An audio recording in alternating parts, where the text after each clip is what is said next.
alunos! Bem-vindos a mais uma aula de língua portuguesa. Sou o professor Denilson e vou acompanhá-los nesse momento. O que vamos aprender hoje? Então vamos observar o nosso objeto de conhecimento. Na aula de hoje temos um objeto de conhecimento muito rico e muito expressivo.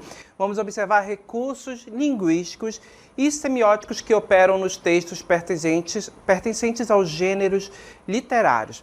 Especificamente, nós vamos trabalhar as figuras de linguagem. Agora, nesse momento, nós vamos observar com foco a metonímia, a hipérbole, o eufemismo, a ironia, paradoxo e antítese, certo? Agradeço a atenção e vamos começar a nossa aula.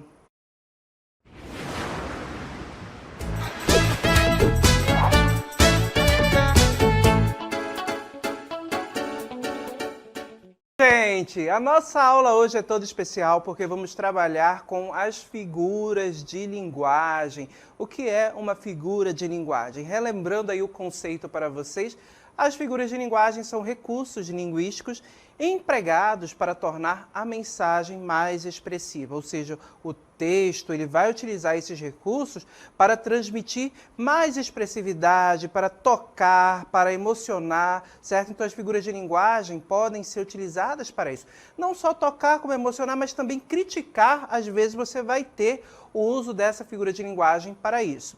E são muito comuns em textos da esfera artística literária, certo? Quando falamos artística, literária, literatura, lembre que a literatura é a arte da palavra, é fazer arte com a palavra, com as palavras da língua portuguesa. E essa arte se manifesta onde? Olha os exemplos, nas músicas, em poemas, contos também, crônicas. Observem que a arte da palavra busca se tornar, ou seja, trazer expressividade para entreter, para tocar, para criticar, muitas vezes também, e nós podemos utilizar essas figuras de linguagem para isso. Então vamos começar analisando, claro, os nossos textos, para que nós possamos reconhecer as figuras neles. Vamos começar por esse texto. Observem aqui a nossa tirinha. E nessa tirinha você observa aí duas situações. Primeiro, observando o não verbal, ou seja, as imagens. Observem que você tem no primeiro quadrinho pessoas, certo? E observem que uma delas está com os joelhos no chão e algo nas mãos. Você observa que é um anel, né? Um suporte onde guarda o anel e está direcionando ele para uma moça. E essa moça está ali com as mãos, parece emocionada e acompanhada também de pessoas. Quem seriam essas pessoas, né? Então, você já observa essa situação. Observem que a gente vai compreender melhor quando ler o não verbal, ou seja, o verbal, ou seja, as palavras que estão escritas nos balões. E olha o que o personagem ajoelhado diz. Seu João, eu vim pedir a mão da sua filha, certo? Então, observem que ele está fazendo um pedido de casamento. E quando ele fala, seu João, vim pedir a mão da sua filha, a gente percebe que essas pessoas que estão acompanhando a moça são, ou seja, a família dela, o pai, a mãe, provavelmente a criança, o irmão, certo? E observe que eles estão reunidos nessa situação. E no segundo quadrinho você observa o não verbal, a imagem, a mulher, ou seja, a mãe conversando com a criança, com o filho. E observe o que o filho fala. Mãe, por que ele quer a mão da Maria também? Ele não tem duas? Observem que ele faz esse questionamento.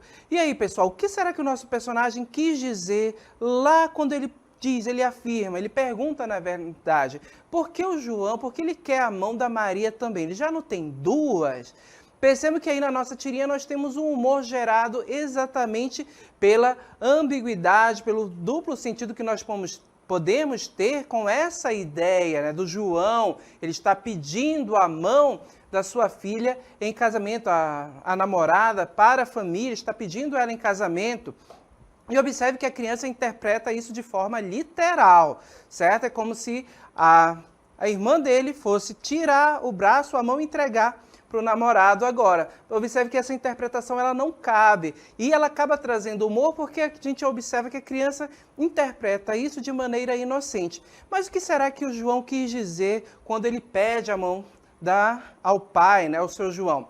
Perceba que o namorado ali, ele faz um pedido de casamento. Observe que nós temos uma figura de linguagem, a mão está representando um todo aí, ou seja, ela está pedindo a pessoa e a mão representa essa pessoa. Então observe que nós temos aí uma parte pelo todo. É exatamente uma figura de linguagem que nós chamamos de metonímia, certo? É quando nós utilizamos uma parte do objeto para representar o todo. Vamos compreender melhor? Colocando o conceito aí pra gente, da metonímia. Observe, a metonímia é uma figura de linguagem em que se utiliza um termo no lugar de outro, certo? Olha só os exemplos. Eu quero comprar um teto para viver com a família. Observem, nesta oração, nesta frase, ele afirma, quero comprar um teto. Pessoal, se eu perguntar para você, quero comprar um teto, será que a pessoa que diz essa frase, ela quer comprar só a parte de cima, a cobertura realmente? Percebam que não, ele quer comprar uma casa, ele não quer apenas o teto, ele quer a casa inteira. Observe que ele não utilizou a palavra casa, mas utilizou uma palavra que designa, que indica uma parte da casa, que é exatamente o teto. Então observe que ele usou uma palavra no lugar de outra, é exatamente a metonímia. Ele utiliza uma parte, uma palavra que indica apenas uma parte do objeto para indicar o todo. Vamos observar o outro exemplo, colocando aí para vocês. Olha só, o próximo exemplo, você já leu Monteiro Lobato, certo? Observe que aqui a gente tem Monteiro Lobato, um escritor brasileiro muito famoso, que produziu tanto textos e livros para criança quanto para adultos também. Agora, quando você pergunta, você já leu Monteiro Lobato? Será que eu posso interpretar de maneira literal? Agora, nesse momento? Não, de repente a pessoa não foi a pessoa que foi lida, mas sim as obras, ou seja, os livros que Monteiro Lobato escreveu, é que são os objetos que são lidos, certo? Os textos. Então, observe que se usou exatamente a pessoa que escreveu a palavra, o nome da pessoa que escreveu, no lugar da palavra dos livros, as obras, os textos. Então, se utilizou uma palavra no lugar de outro, utilizou-se o autor no lugar da sua obra, certo? Então, isso também é uma metonímia. Observem que a metonímia é exatamente quando você usa uma palavra no lugar da outra, geralmente para representar, ou seja, você usa uma palavra que representa uma parte para representar o todo, como teto no lugar de casa, ou quando você utiliza o autor no lugar da sua obra, dos seus textos, certo? Então, observem que para entender, para compreender essas figuras de linguagem, a todo momento a gente não pode interpretar um sentido literal, ao pé da letra, o sentido denotativo. A gente tem que ir além, a gente tem que observar e entender por meio do sentido conotativo, ou seja, o sentido figurado, certo? Que vai trabalhar exatamente com os vários significados que uma palavra pode ter, esse sentido figurado, ok? Vamos adiante, a gente tem mais figuras de linguagem para estudar hoje. Então, a próxima, eu apresento para vocês aí uma música, certo? E observem o que a letra desta música diz para a gente. Te dei o sol, te dei o mar, para ganhar seu coração. Você é raio de saudade, meteoro da paixão, explosão de sentimentos que eu não pude acreditar. Ah, como é bom poder te amar. Então, pessoal, observem aqui comigo, vou destacar para vocês esse trecho aqui. Logo no primeiro verso. Ó, te dei o sol, te dei o mar, para ganhar o seu coração. O que será que o eu lírico quer expressar? Voltando aqui comigo, será que é possível uma pessoa de repente pegar o sol, pegar o mar e entregar assim para outra pessoa? Será que eu posso interpretar desta forma? Observe que não, eu tenho algo bem expressivo, eu tenho uma figura de linguagem. E observe que isso é algo impossível de se fazer, né? Então observe que eu tenho um certo exagero nestes versos aí. Te dei o sol, te dei o mar para ganhar o seu coração. O que o eu lírico quer expressar? Que ele faz de tudo para convencer, ou seja, para agradar a outra pessoa, certo? Então ele utiliza até esse exagero para isso. E esse exagero é exatamente uma figura de linguagem que nós chamamos de hipérbole. É a figura de linguagem do exagero. E a gente costuma utilizar muito no nosso dia a dia. Vamos observar o conceito e exemplos? Observem aí. A figura de linguagem hipérbole é uma figura de linguagem que indica, olha só, um exagero intencional da pessoa que fala, do enunciador. Observe que nós utilizamos muito no nosso dia a dia, até mesmo para tornar mais expressivo o que nós estamos falando. Olha o primeiro exemplo aqui. Eu morro de rir quando assisto este filme. Olha só, eu morro de rir. Pessoal, perceba que morrer de rir é um exagero, certo? Porque ele utilizou essa expressão, esse exagero, morrer de rir, para dizer que o filme é muito engraçado, que o filme é muito bom, certo? Então percebe que eu morro de rir é uma hipérbole utilizada para enfatizar a ideia de que o filme é bom, que o filme é muito engraçado. Observem o outro exemplo aqui. Eu já te falei isso 1 milhão de vezes. Observem, eu já te falei isso 1 milhão de vezes. Perceba que essa é muito comum, essa expressão. Já te falei isso 1 milhão de vezes. Já te disse isso 1 milhão de vezes. Percebam, é possível fazer isso? Perceba que é impossível, né? É um exagero. E qual é a ideia que nós temos aí com essa hipérbole? Enfatizar de que a pessoa já alertou, mas a outra pessoa não quer dar ouvidos, né? Não quer atender ao pedido de repente. Então observe que traz até aquela ideia de alguém que está zangado. Já te falei isso 1 milhão de vezes e você não aprende, certo? Então percebe que essa hipérbole foi utilizada exatamente isso para enfatizar essa ideia de que a pessoa já alertou, de que a pessoa está zangada quando ela utiliza essa expressão, certo? Então observe que a todo momento a gente tem essas figuras de linguagem trazendo para a gente, ou seja, para o nosso texto, um teor mais expressivo, enfatizando ideias também, certo? Agora nós vamos observar uma outra figura de linguagem que ela procura acalmar a situação, tornar a situação menos embaraçosa, uma situação que de repente não é muito agradável, não está sendo muito legal, e ela procura, por meio das palavras, suavizar.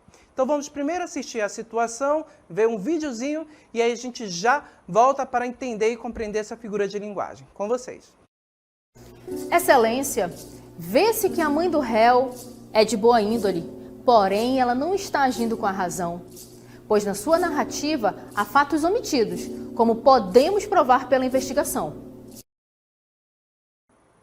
Muito bem, então você observou nesta situação, pela imagem, um local, a gente tem uma ideia que é um tribunal, e você observa que a personagem, ou seja, a pessoa que está falando, provavelmente é uma advogada, certo? Está representando isso.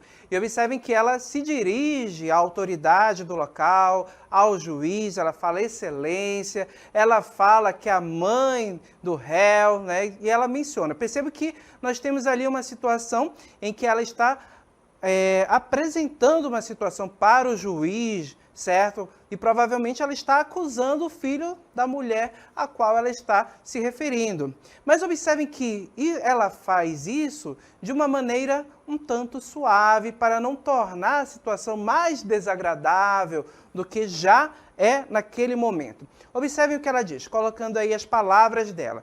Excelência, olha só, ela se refere ao juiz, certo? A autoridade. Vê-se que a mãe do réu, ela está falando da mãe do réu, da pessoa que cometeu um crime, alguma situação. E ela fala o que da mãe? Ela diz, é de boa índole. Olha só, ela atribui uma característica positiva à mãe do réu. Porém, olha só, porém, ela não está agindo com a razão. Olha só, ela não está agindo com a razão. Certo? Perceba que ela utiliza essa expressão no lugar de ela está sendo imprudente, ela está sendo conivente, certo? Ela está defendendo o filho sem ter razão. Observem que essas palavras, olha como seria diferente ela dizer, ela está agindo de má fé, ela está sendo conivente, ela não está agindo com a lei. Observe que essas expressões, sendo utilizadas, tornam o momento, a situação mais dramática, mais pesada, né? Aquele clima chato. E observem que ela fala que a mãe é de boa índole, que ela é uma boa pessoa, certo? Que ela não está agindo com a razão. Observe que a todo momento ela vai suavizando a situação para não criar aquele clima chato dentro do tribunal. E ela diz, pois, na sua narrativa, há fatos omitidos, certo? Então, há fatos omitidos, percebam que ela usa essa expressão, há fatos omitidos, de repente, aí para falar que ela que ela está sendo conivente ali com a situação, ou até mesmo que ela mentiu, não falou toda a verdade. Observe como seria diferente. Juiz, ela não falou toda a verdade.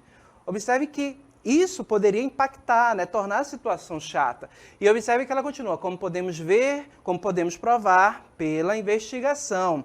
Observem que ela utiliza uma linguagem formal, ela utiliza palavras que suavizam, ela diz que ela tem boa índole, que ela está omitindo fatos, certo? Então percebe que a todo momento ela suaviza toda aquela situação que pode ser muito desagradável para a pessoa, certo? Então ela está fazendo uso de qual figura de linguagem? Ela está fazendo uso de eufemismo. O que é um eufemismo? Colocando aí.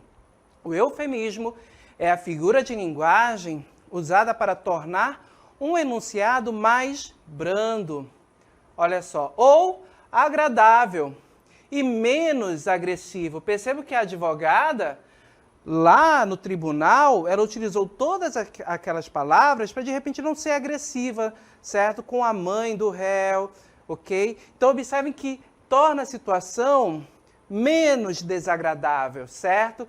É bastante utilizado em contextos que exigem moderação, como a gente observou ali em um julgamento, certo? Ou para falar de conteúdos fortes e polêmicos, por meio de termos mais suaves e menos provocantes. Então, observem que o eufemismo é exatamente quando você quer suavizar uma situação, quer tornar essa situação menos desagradável. Vamos observar mais exemplos? Colocando aí para vocês exemplos de eufemismo. Olha só, o homem foi acusado de subtrair bens alheios. O que será que essa expressão quer dizer? Subtrair bens alheios.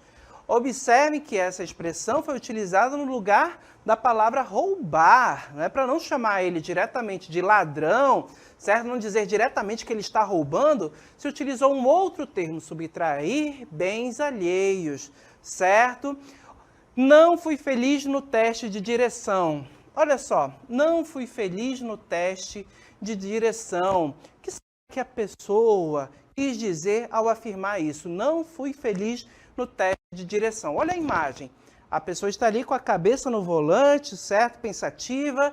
Então, percebe que quando ela diz não fui feliz, percebe que ela utiliza esse enunciado no lugar de um outro termo, certo? Para não dizer que ela reprovou, certo? Que ela não passou na prova, ela diz, não fui feliz. Então, observe que esses termos foram utilizados para suavizar a mensagem, certo? Para se referir à ideia de roubo, de furto, se utilizou aquelas palavras também, subtrair bens alheios, para dizer que a pessoa reprovou, né, que não passou no teste, não fui feliz. Então, observem que essas são figuras de linguagem que suavizam a mensagem, ok?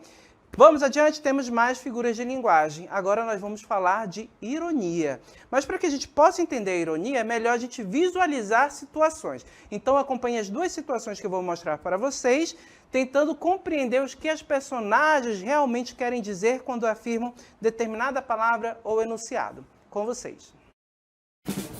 Ju, me presta uma borracha. Mana, fala mais alto que ainda não deu para ouvir lá da esquina não. Toma. Meu Deus do céu. Pronto aqui.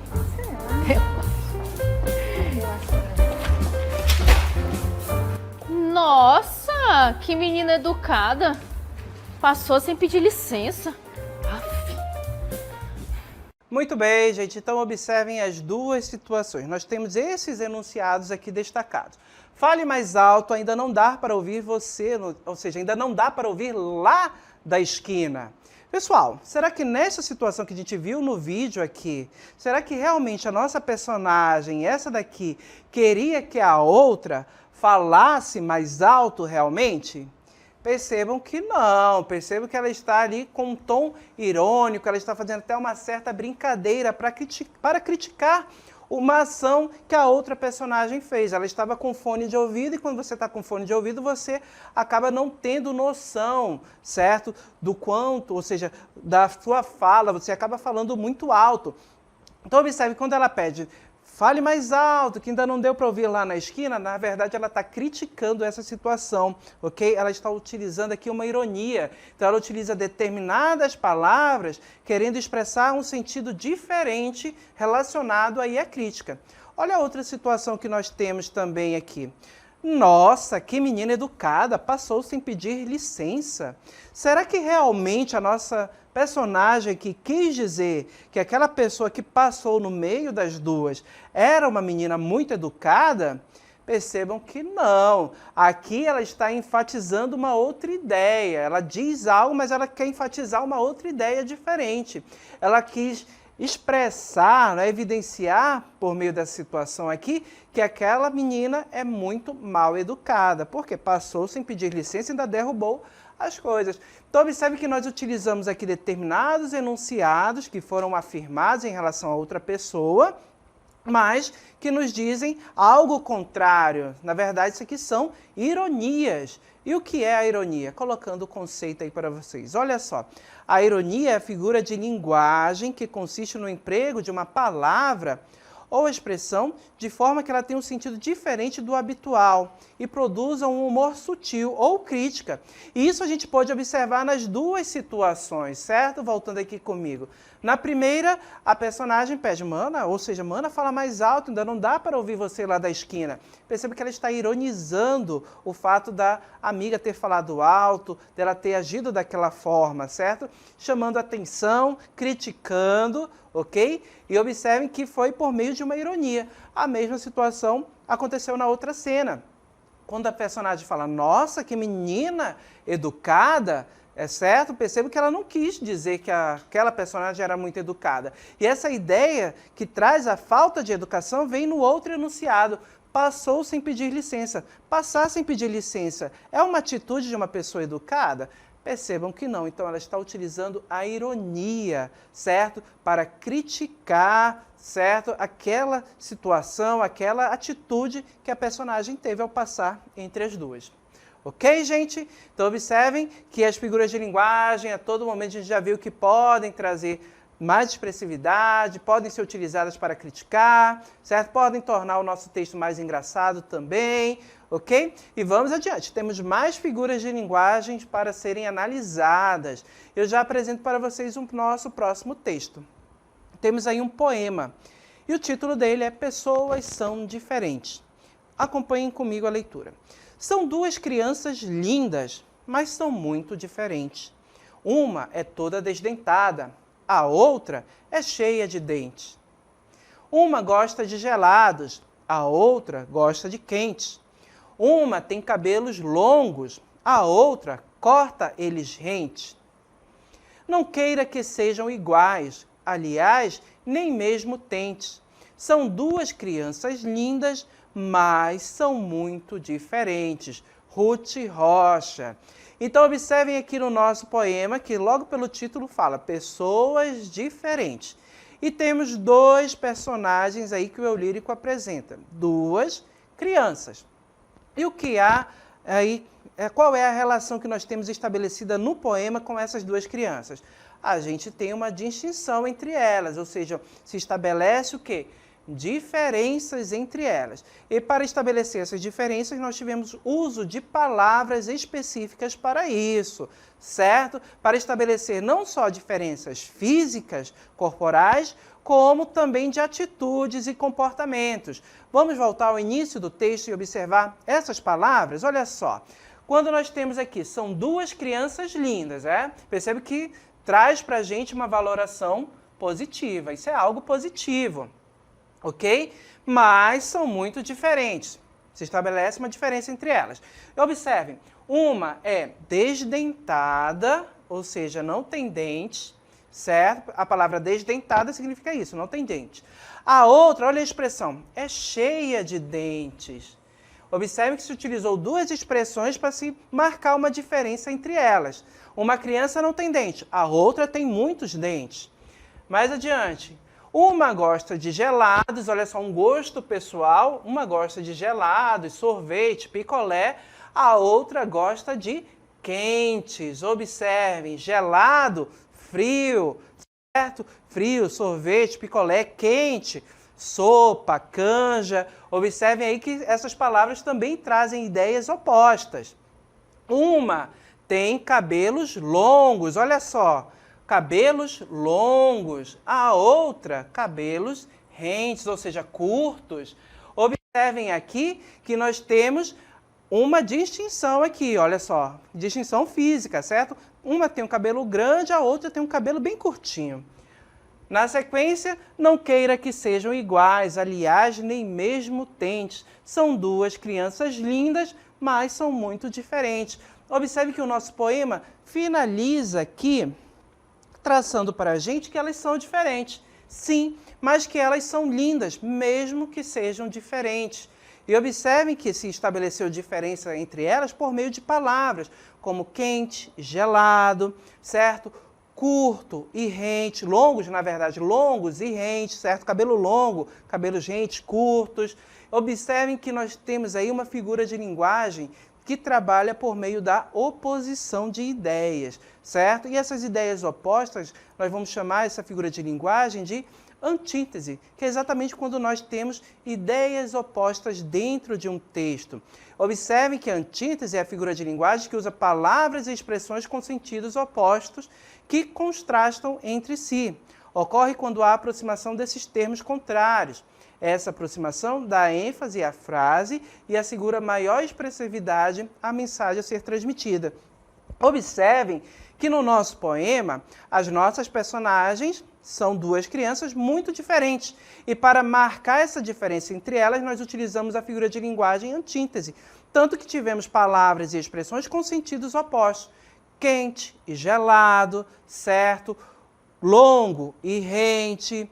Observem, cheia de dentes, desdentadas. Observem que essas palavras, essa antítese, ajuda a marcar para a gente, a enfatizar essa ideia de diferença entre as personagens, e ao final do poema a gente percebe que essas diferenças é que traz toda a beleza para essas crianças, certo? Não é possível querer que todas sejam iguais, mas que elas são lindas por serem exatamente diferentes. E assim funciona a nossa vida em sociedade. Somos iguais? Se você olhar na sua sala aí, todo mundo tem o mesmo rosto, o mesmo tipo de cabelo, a mesma cor? Percebam que não, somos todos diferentes e isso é que traz beleza à nossa vida e isso que nos torna especiais, certo? Exatamente essas diferenças, ok? E essa é a mensagem que nós temos no nosso poema, trazida também, auxiliada pela antítese, ok? Vamos adiante. Apresento para vocês outro verso também de outro poema aí de Carlos Drummond de Andrade. E nesses versos, observem. A explosiva descoberta ainda me atordoa. Estou cego e vejo. Então, pessoal, observem que o eu lírico está falando de algo, a explosiva descoberta, algo que ele se deparou e ficou muito impressionado. Tanto que a palavra explosiva, esse adjetivo, traz para a gente essa ideia de alguém que ficou impactado, que ficou assustado, né, com determinada situação que a pessoa acabou descobrindo. Até a imagem auxilia a gente a entender essa ideia.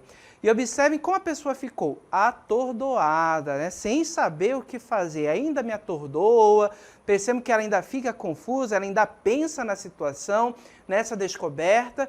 E observem o que ela diz. Estou cego e vejo.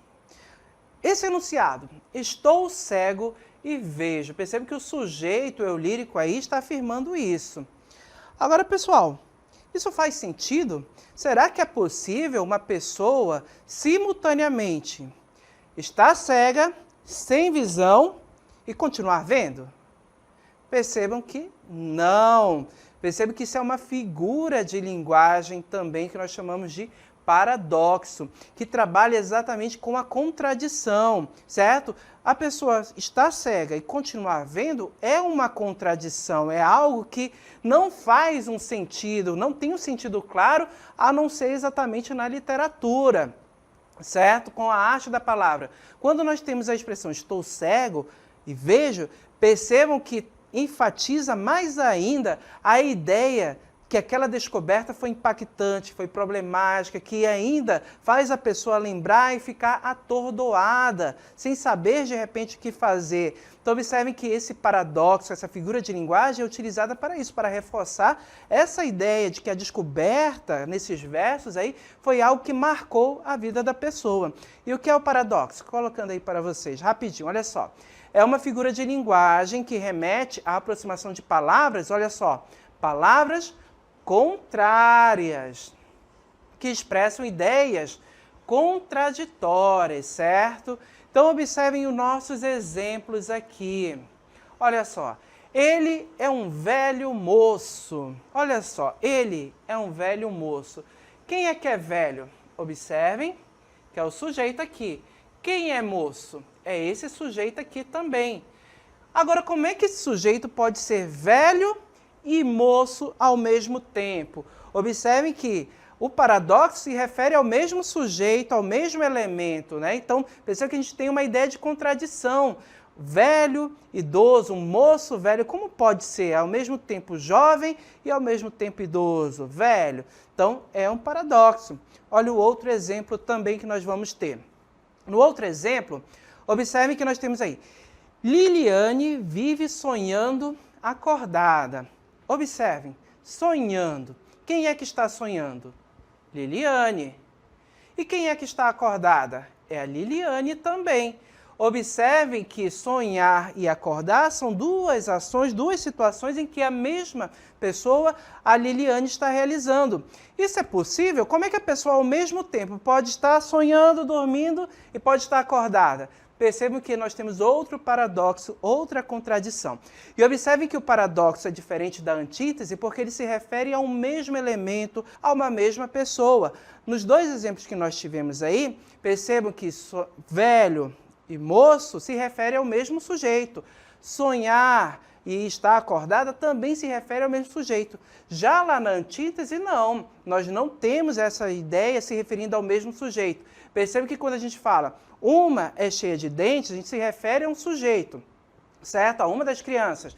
Quando a outra, olha só, é desdentada, perceba que se refere a outra criança. Então, o paradoxo e a antítese serão diferentes porque o paradoxo se refere a um mesmo sujeito, a antítese não. São ideias opostas se referindo a elementos e a sujeitos diferentes, ok?